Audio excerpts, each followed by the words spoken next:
All right, so here we're going to run through setting up the Instantly account and also configuring some of the options that are in there. There are a bunch of different email sending softwares or ESS tools that you can use, but I found that Instantly is the most easiest. It's the easiest to integrate. It has the most flexibility, and they're constantly adding new features. So as of recording this video, I highly recommend Instantly.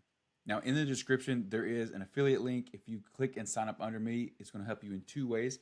One, I'm going to send you free scripts to use, and two, I'll show you a way to get 10% off of your Instantly account for the life of the account.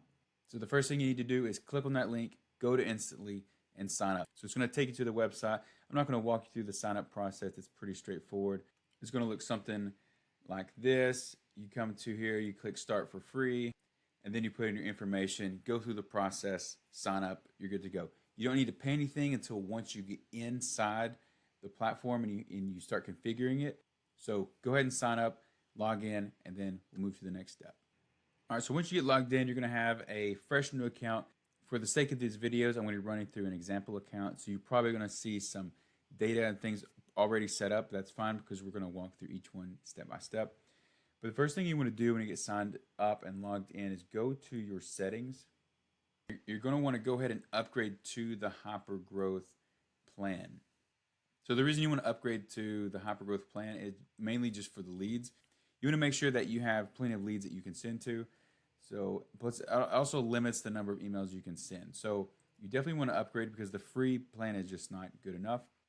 And so after you upgrade, you're going to go over to account settings. And what I like to do first is go ahead and change your workspace name. So it's going to be something like my organization or something generic. Let's go and get that set up. And also keep note of your workspace ID right here. We'll reference the workspace ID later when we're setting up automations and some of the AI tools. So definitely keep that in mind. Next, you want to go down to team members and invite anyone from your team that needs to be a part of this if they're going to be responding to emails or anything like that.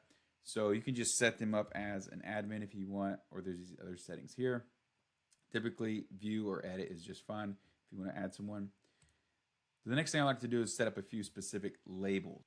Now you can set up whatever labels you want, but I do recommend at least having a booking suggested. So I'll list that in the description. You'll be able to see what labels we use. Now for the rest of the options, you can just check the resources to see what those should be because it's going to change from time to time as they add new features. But for now, what I would recommend is pausing campaigns if they have a high bounce rate. That's really important. Turning on account disconnect notification as well as positive reply notification.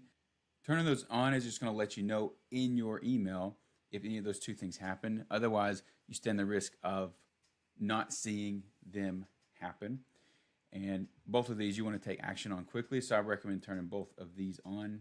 And then over in the block list, what you want to do is add any existing clients that you may have. So whenever we go to build a leads list, obviously we don't want to send that to our current clients or certain email addresses for some reason. So make sure that you import these here.